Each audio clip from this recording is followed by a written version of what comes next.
Ladies and gentlemen, welcome to the week. This is going to be an amazing masterclass.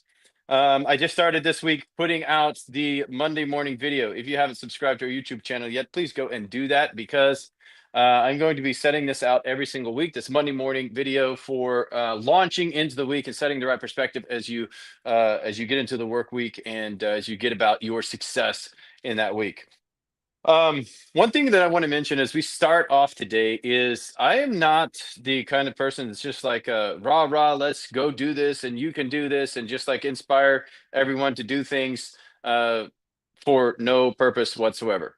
Or just to say that you can do it for the fact of saying you can do things. Because altogether, I think that is vanity. What my hope is, my genuine hope for you is that you catch some vision for your life and then you say, I want to do that. And then from this channel, that you find tools that will help you create, build, do, accomplish, win, and get there. Because there's too many people, too many of us. And I've got family members in my life where, they said, man, I wish we would have done this at this age, or I wish we would have done that at that age, or I wish we would have moved to a different state, or I wish we would have lived in the hill country, or I wish we would have, I don't know, had more kids, whatever, or had no kids. Some people have the opposite, but whatever it is, they said, I wish that this other reality, other than the one I currently live, would have been true.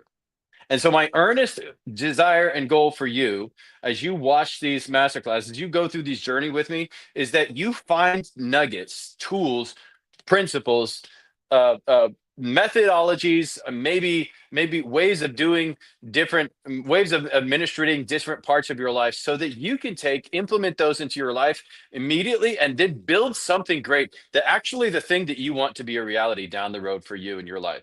Now, down the road for me in my life, excuse me, um, I want to. I've got some very, very, very, very large goals and dreams for our family, and we've accomplished many of those all already. And so every time you accomplish the ones that you accomplish, it's like, man. So if we accomplished all of this, then maybe that thing that I dreamed of, that I thought was kind of out of reach, maybe that is possible. And then if we just start to make a chart, a path to that, maybe we can accomplish that in our lives.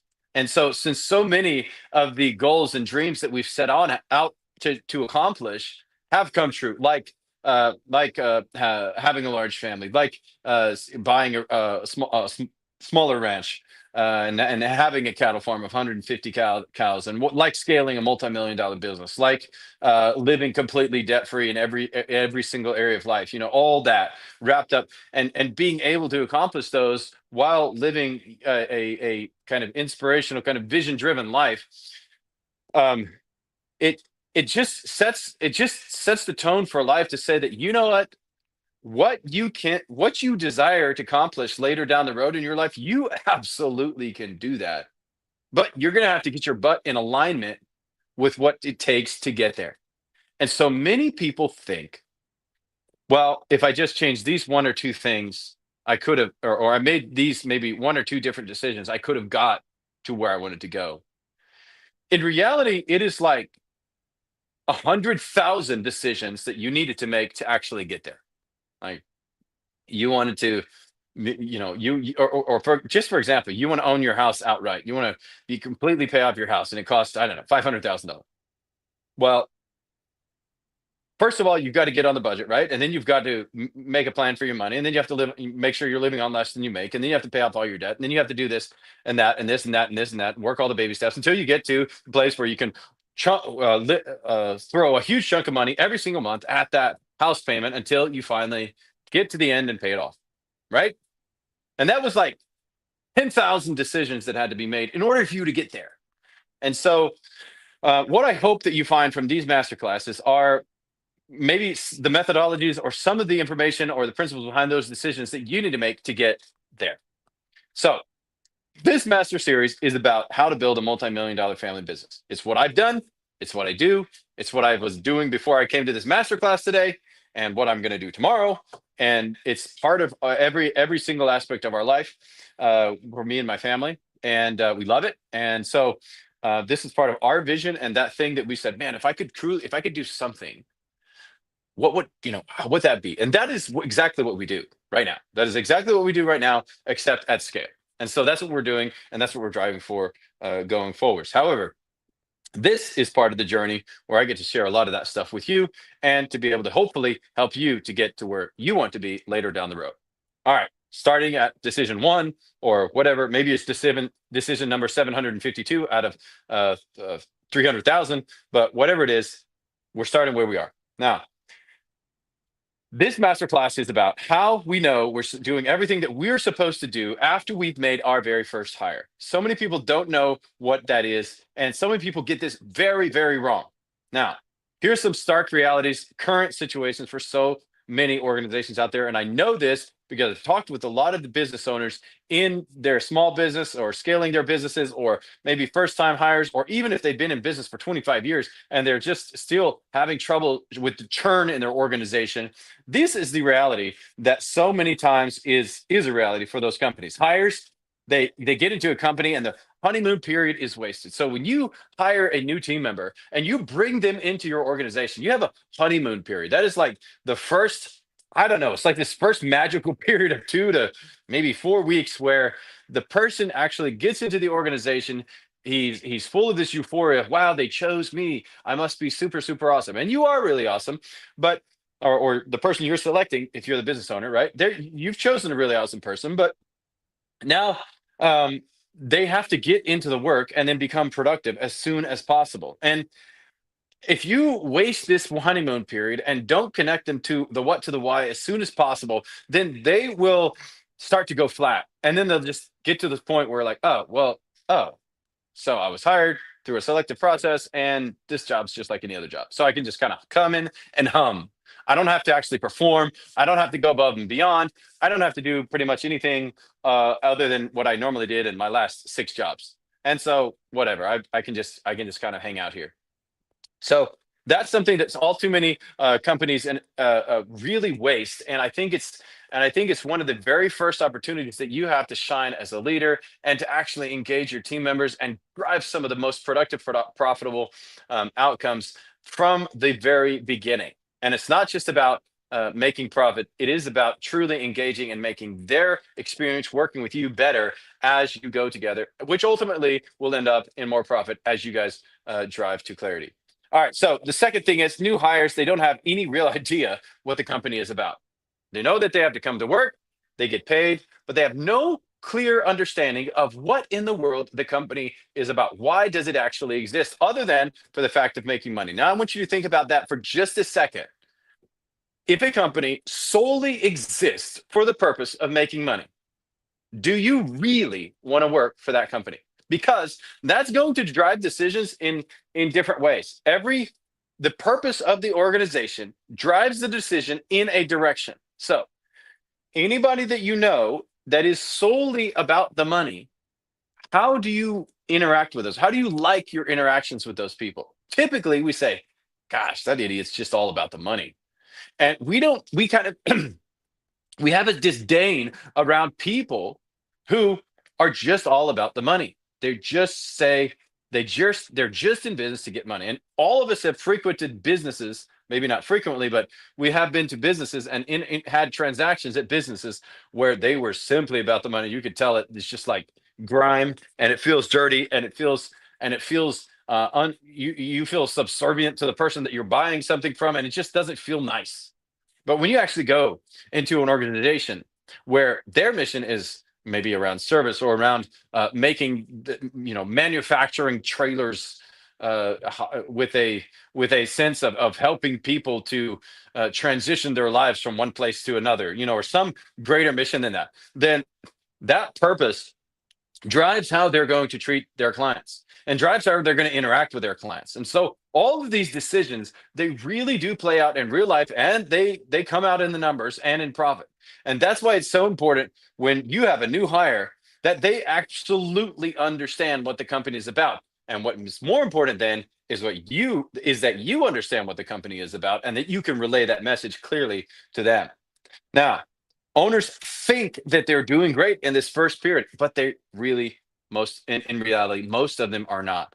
And I'm going to get to 7 questions that you need to answer for your team members in order for them to be able to integrate well and to make sure that you know that you've done everything that you should do in order to make sure they integrate into your organization. We'll get to that in just a minute. So I mentioned earlier, my name is Jason Ellinger. I'm the owner of a multi-million-dollar company called Taika Translations. You can visit our website at taikatranslation.com. We do all kinds of work with language services in person or online interpretations, or we work for the federal government, state, local education agencies. We work with companies around the world in many different countries. Obviously, outside the United States, there's a lot of language processing and a lot of types of language needs. And so that is the company that I scaled to a multi-million-dollar company in a time when it is massive displacement as far as companies in regards to the technology rampage that's just been come in and just completely just massively changed this industry over the past 15 years. And we've operated and scaled during that exact period in order to in getting to this multi-million-dollar status. So if I'm just telling you that to say that this is like multi-million-dollar operation of company, operation of what people of business operations. That's what I do. And so I've helped many other entrepreneurs open and scale their companies. And it participated in a lot of the kind of ministry and charity work to help small businesses that have been maybe broken or going bankrupt, help them to get through those different types of things in order to be able to come out on the other side in a prosperous way. And so all that wrapped up into this video series. And if you would please like and subscribe and hit that notification bell, because when you do that, it helps me to be able to broadcast this information to more people, ultimately carrying this message of inspiration and hope and the message in a world that says you can't get what you want. You can't actually, the little man can't get ahead, or you can't actually create the future that you want because of all the negative impacts on your life. I'm here to say that you can. I love that phrase on it's Woody talking to Buzz Lightyear, and he flies around the room on that fake flying mission, right? When he first meets Woody and Buzz Lightyear, they're having that conversation, and he's like, flies around the room and he lands on the bed, bounces off the wall and bounces off the ball on the floor, and then flips and lands on the bed, and he says, and that's the message that I really want to transfer to you today, is that you absolutely can. Now, it's going to take a buttload of work and there's going to be a ton of hardship involved. But if you really have a dream, something down the road, a reality that you want to create in your life that you think could be true and would be so amazing if it was true, I'm here to tell you that you can absolutely do that. I came from completely broken into shambles, and we built this to over this multi-million-dollar status in right at 11 years with my wife and I. We started a card table in our living room, built this thing all the way up to this multi-million-dollar status. And that's been an awesome journey. Not easy at all. Lots of hardships, gut-wrenching, very painful situations all along the way. But ultimately, you can get where you want to go. And this master series is a part of helping you understand and do those implementations. So please, if you haven't already, and you know somebody who wants to start a business, who has a dream, for goodness sake, maybe they're a college student, or maybe they're in high school, or maybe they're later been down the road a little ways and they're just freaking fed up with their job, and they want to change in life, and they actually want to accomplish something that they dreamed of. They're just tired of life. Then turn them on to this channel, please.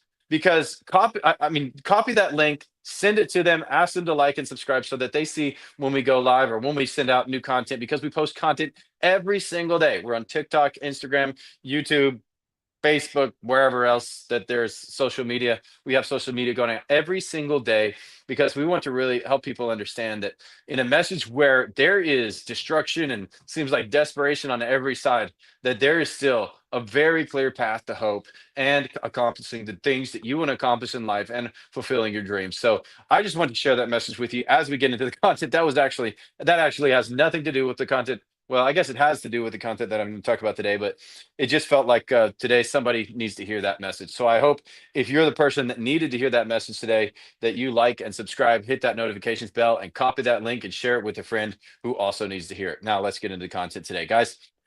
We just talked about hiring right. And after the hire, what the world do you do after the hire? Now, there's two main things that have to be done. You have to do these incredibly well, and you have to make sure that the team member makes this transition. Now, notice I didn't say employee. I don't like the word employee because employees show up late and they steal while they're at work. So team members, people who are team members, they show up to work on time and they work all day and they are incredibly productive. And if they finish their task early, what do? They show up and they use that next hour and a half that they finish their task early with, and they apply it in another area to create more excellence. And then after a long day of really hard work, they go home and they spend time with their families, investing in their families and creating an incredible atmosphere at home as well.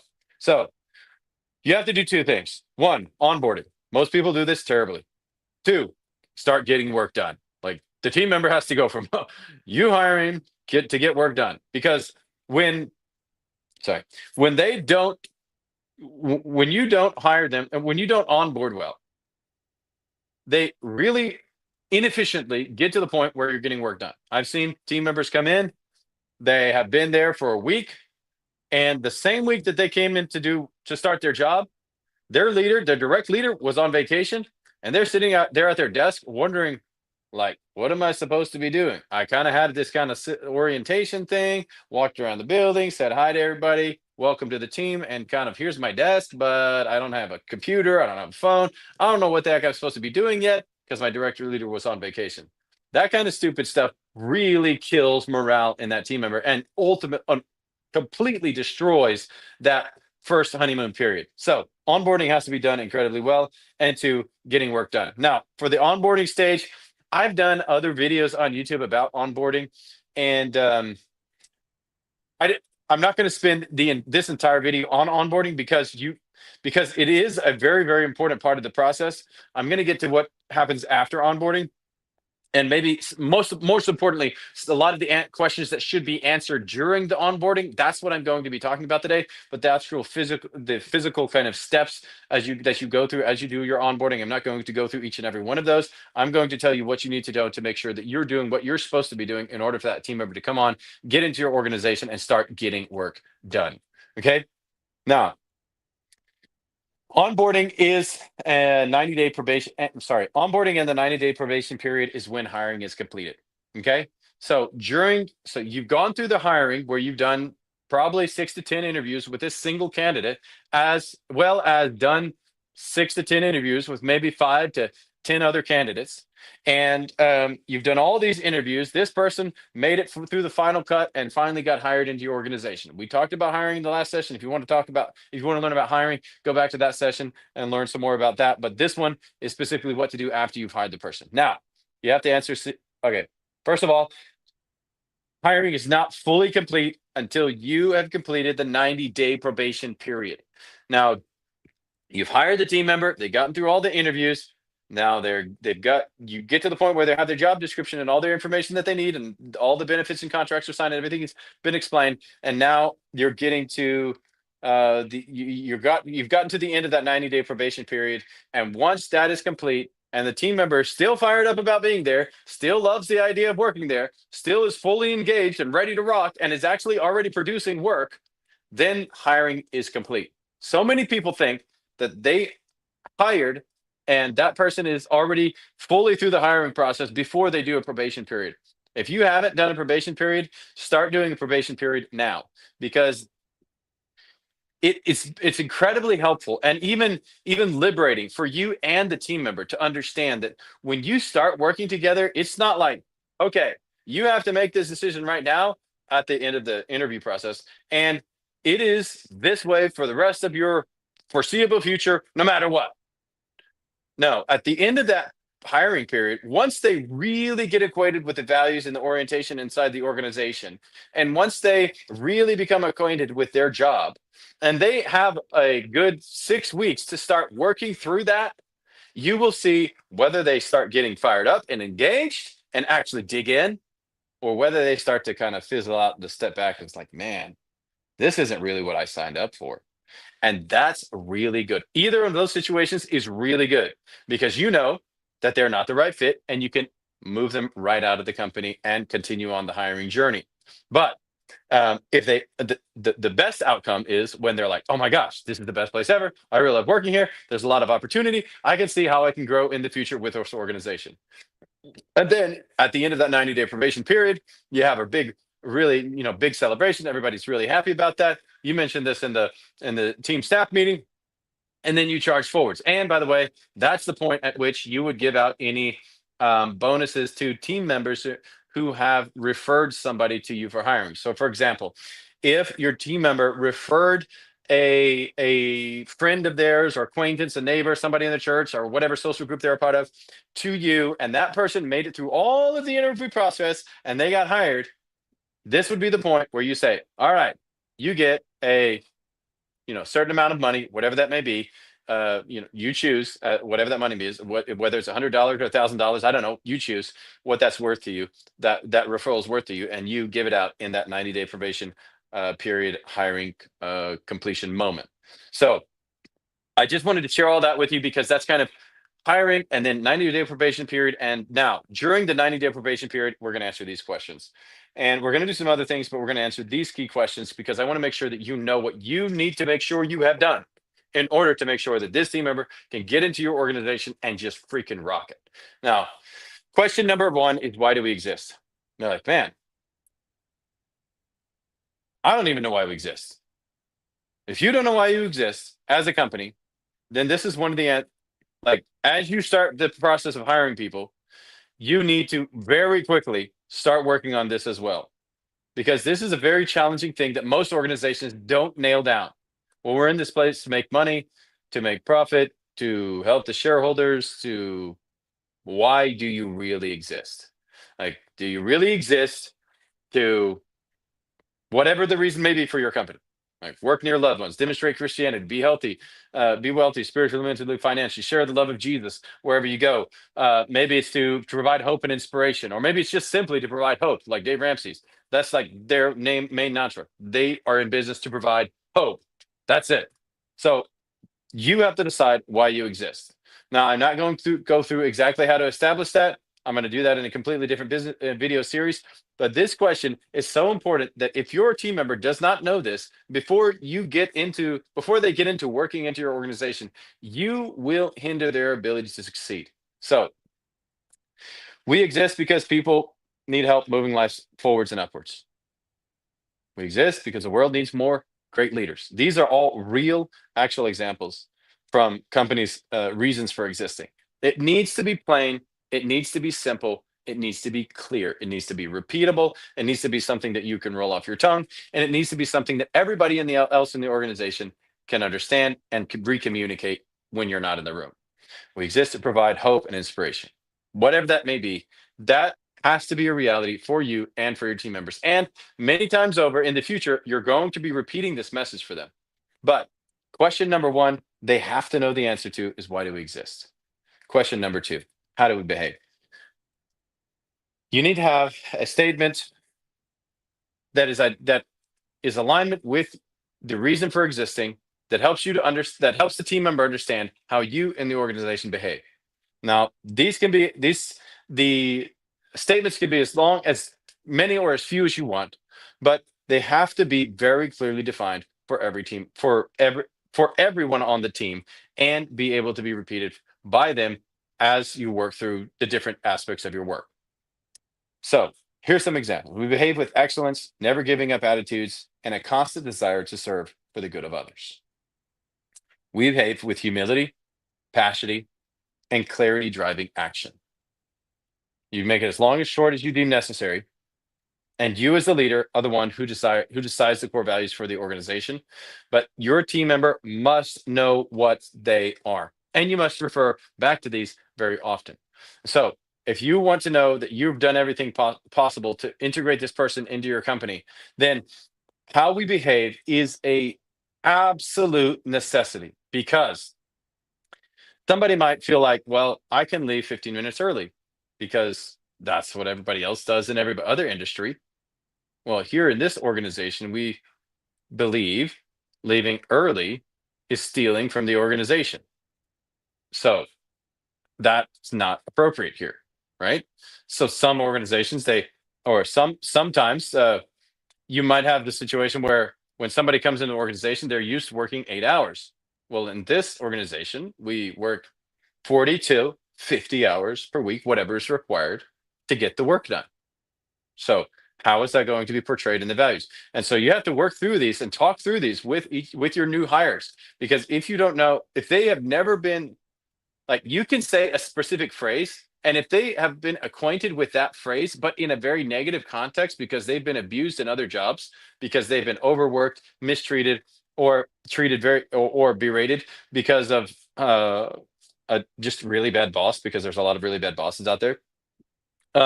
Then, excuse me, then team members are going to have a different understanding of what this value or this statement actually means for how we behave in this organization. So, you as a leader, you're taking time to go through each of these core behaviors that are important for your organization and explaining that to the team member, how that looks in the work and how that comes out in real life.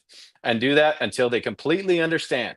And because if they come on and they're like, well, maybe just a comment, just an understanding for our company is that we work 40, 50-hour weeks. And if that's what's required, that's what's required. And they're like, well, but I mean, what, what if I'm always working 50-hour weeks, and how will I, balance that with my family and all the other things that I've got going on? Well, how will you, so your job as the leader is to say, well, I the point is, if required, we will work 50 hours and we'll do it together. I'm not just saying you have to do it, but we'll do it together. When stuff happens that where that element of work is, or I'm sorry, where that reality of work is required for us, we get in and we dig in, we work together and we get it done. That's who we are here. And if you're not a person kind of like that, then um because everybody else on this team is like that, it's going to be very, very awkward and create some animosity among the rest of the team members, because everybody else here, we're going to work that way to get this stuff, to get everything done the way it's supposed to be done. And then make sure that if those extra hours are worked, that we work those, and then that we appreciate every single person who did that, and make sure that that obviously is not a constant reality, but when that happens, everyone who needs to be there is there. And so when you share that information that way and you make those explanations to the team member, it disarms them, it gives them a lot more peace inside, and helps them understand that, wow, this is truly a team here. The mentality behind the team is not like, oh, well, you just have to open up and close up and stay late when required. No, it's actually like, we do this work, and when required, we dig in, we help, we inspire each other by making sure we show up when required. And if we have to maybe order an extra pizza or sometimes pay for babysitting because somebody had to stay a little late, well, we do that. And sometimes that's what happens, even in our organization. Sometimes maybe a child is sick and they can't bring or they can't find a babysitter for the meeting, or whatever, and or they whatever, the resources aren't there, and so your company just sponsors that and helps them out with that thing, or helps them out be able to get through that that that challenging schedule thing that they've got going on. So these, you can't, I can't overestimate how much you need to communicate around how you behave in the organization. At first, this is so important for you as a leader.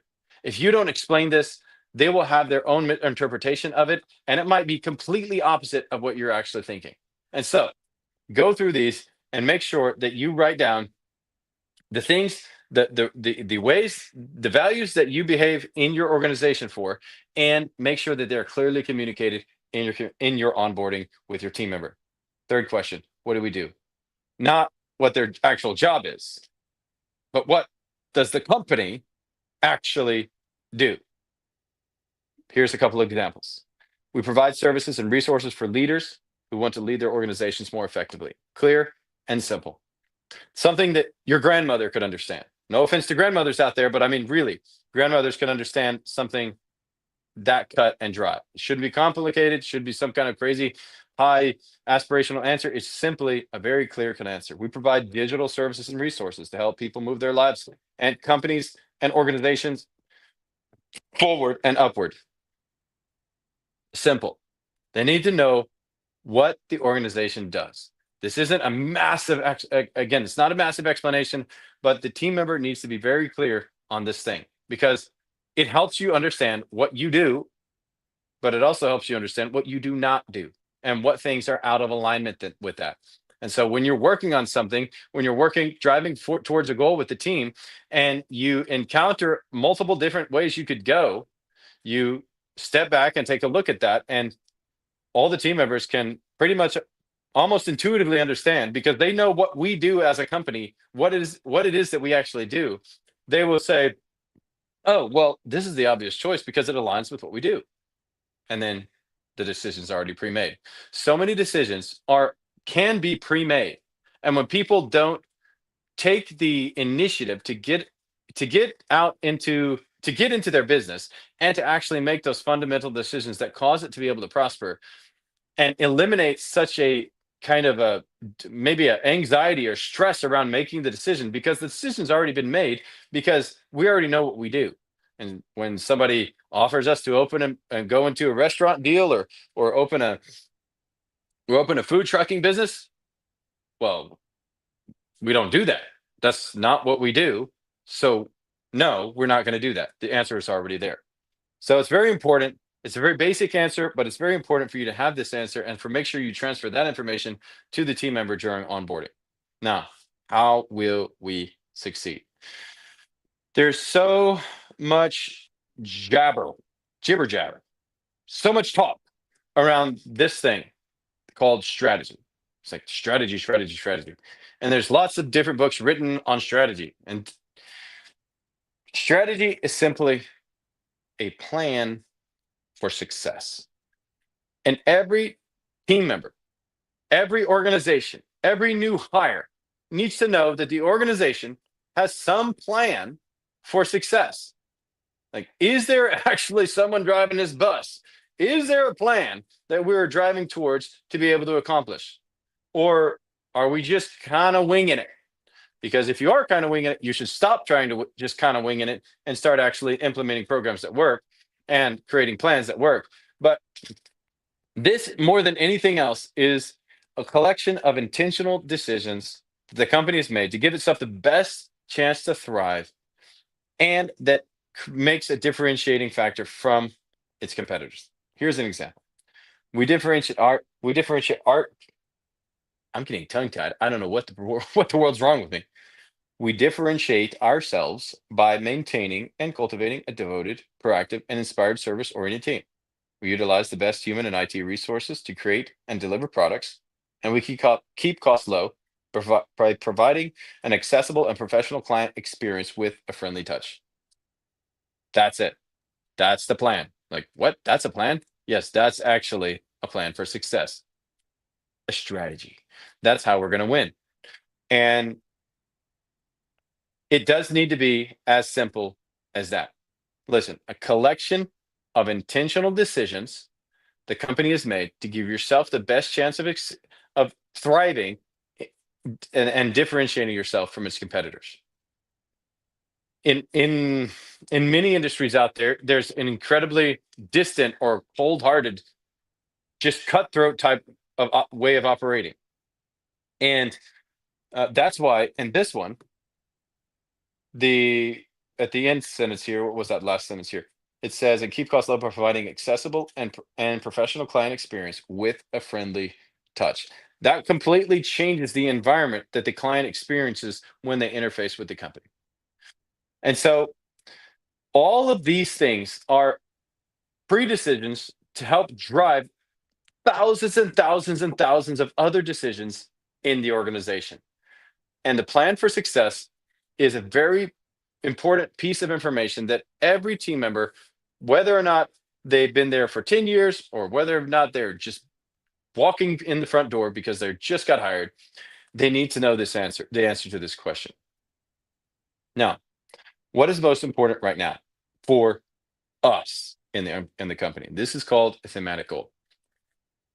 Once the team member knows what they do and what they're supposed to do, I'm going to talk about that in a minute. But once they know what they are supposed to do,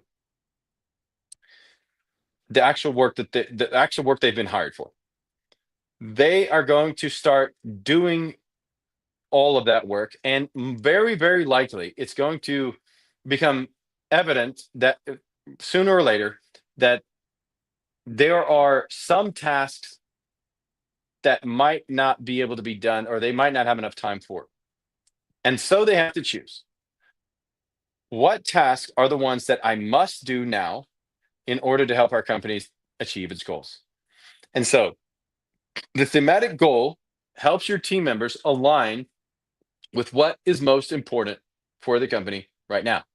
Maybe that's increasing relationships with with the new contracts that we've just got, or maybe it's getting money out of new contracts that we have signed, or maybe it's build a marketing section for the organization, or maybe it's building a new structure or building, or maybe the most important thing we're doing right now is building this house for this client. If you're a small construction company, maybe that's the most important thing. And then within that, what are the most important objectives as you go through the plan?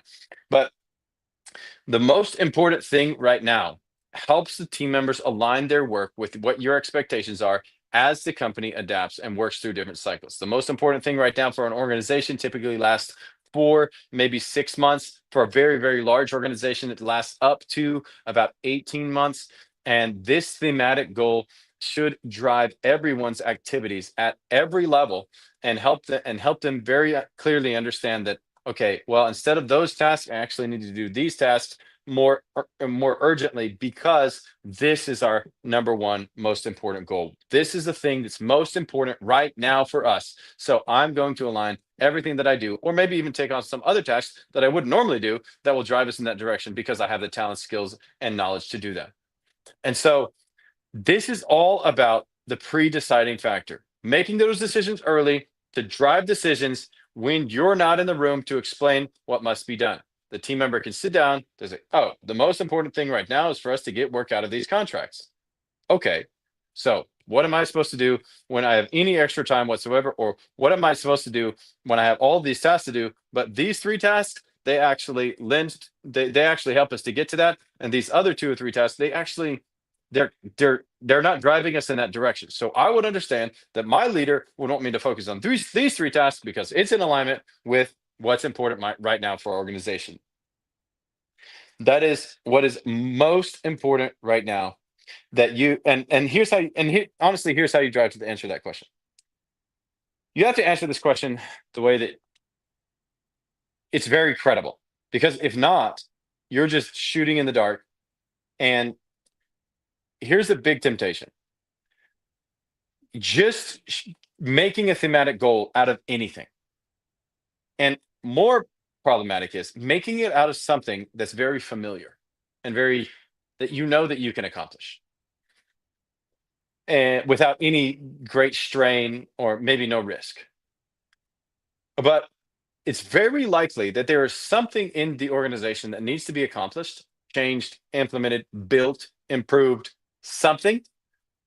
And if that is truly most important right now, if that is the truly most important thing that you need to do, and it's kind of obvious, but you choose something else that's most important because it's kind of more comfortable, you are handicapping your organization and causing them not to be able to succeed.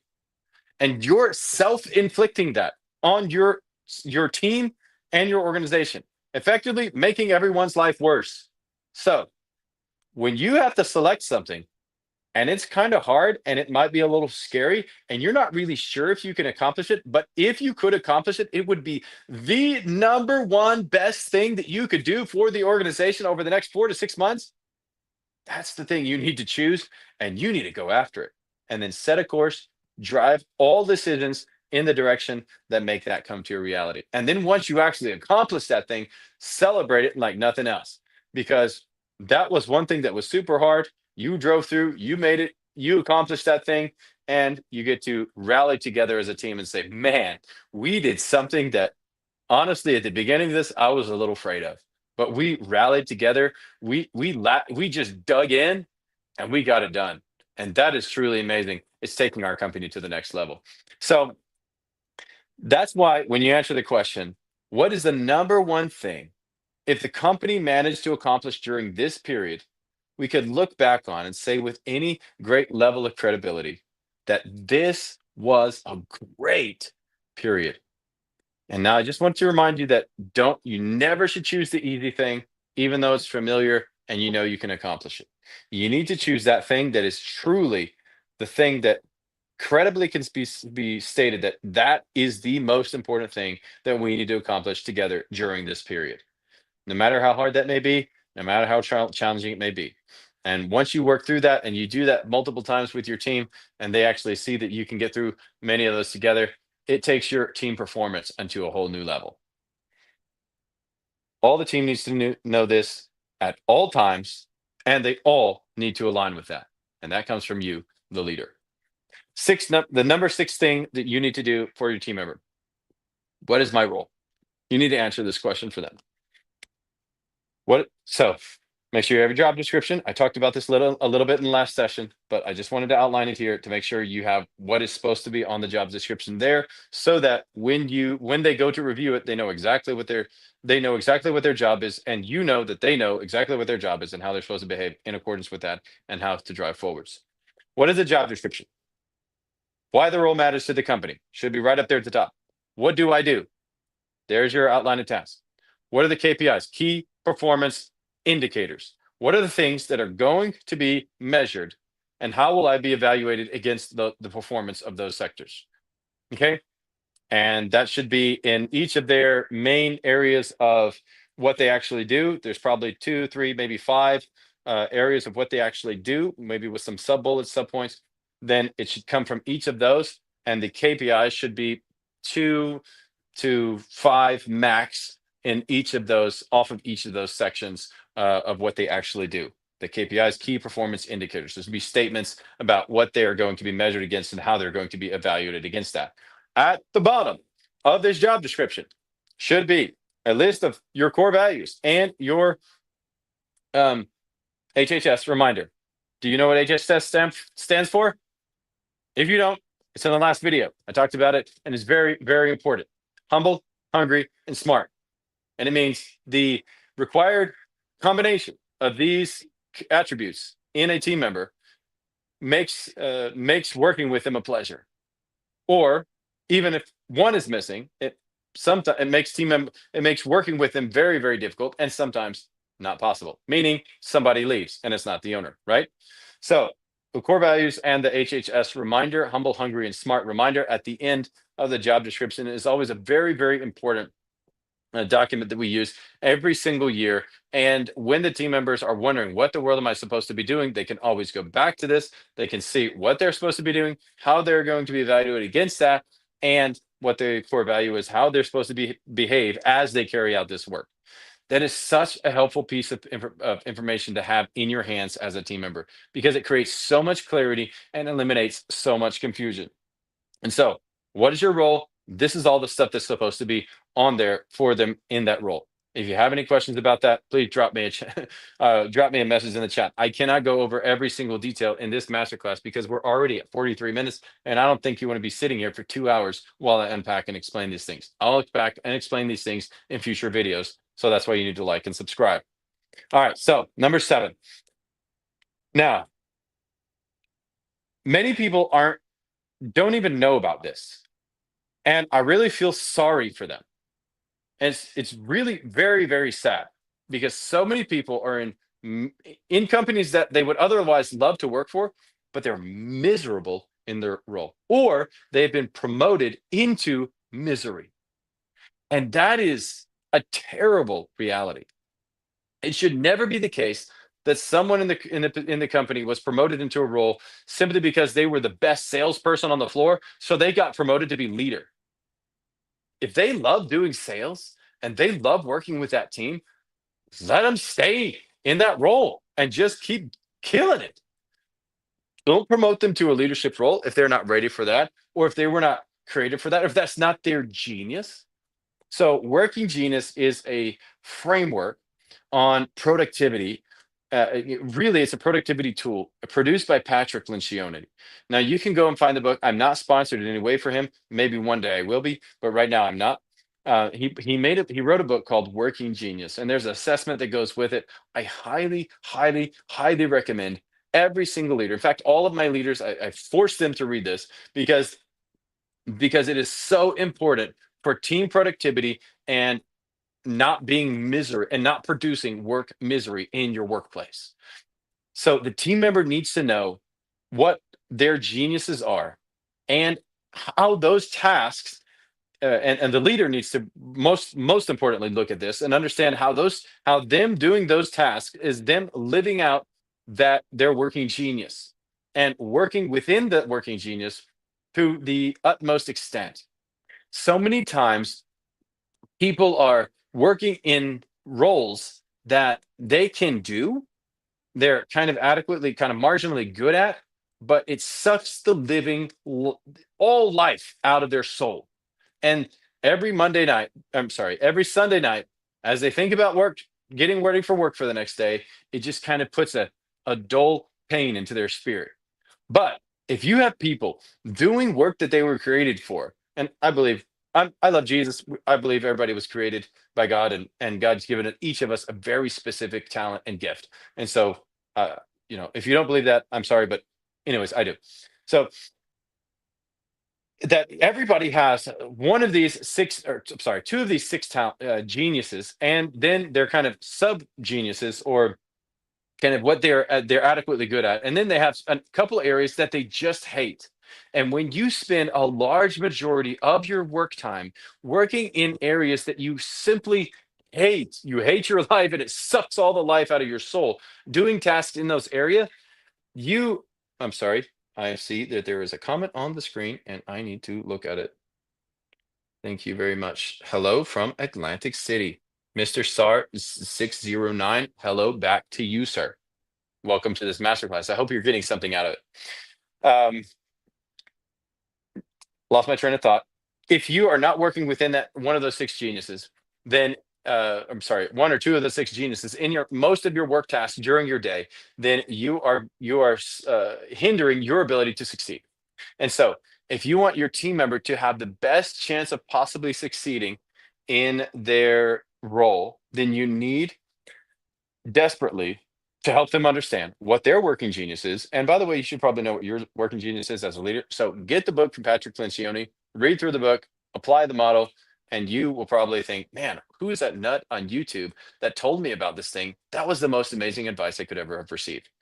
Go get the book, read the book, apply the book, and you will make a lot less job misery from the get-go. And I would have done this from the very beginning. If I had known about Working Genius from the very beginning, I would have created a lot less misery for a lot less team members. And so you can do this now because you know about it, because I just told you, you can just go pick up the book and start applying it.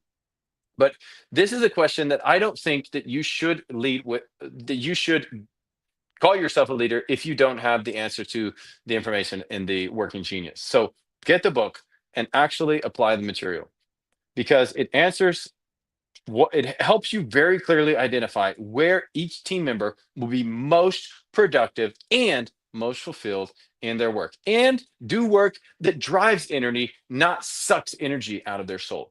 So if you're in a job like that, you probably know exactly what I mean. Or if you've ever had a job where you're just like, I hate freaking showing up to work every day. It sucks. The boss is kind of fine. The people are kind of fine, but I just hate my life. Well, it's probably because you're working outside of your working genius most of your working time during your work, during the tasks that you're doing, and it's sucking the life out of your soul as you perform the work. And when you do that over a long period of time, ultimately you also become somebody that nobody else wants to work around, which is not productive at all. So I highly encourage you to make sure that you have the answers to the working genius questions for yourself, for your team members, and that their tasks are in alignment with what would be great tasks for that person with that genius. Now, this eliminates job misery. I'm going to recap real quick. The 7 questions You need your team member to know for sure when they come into your organization.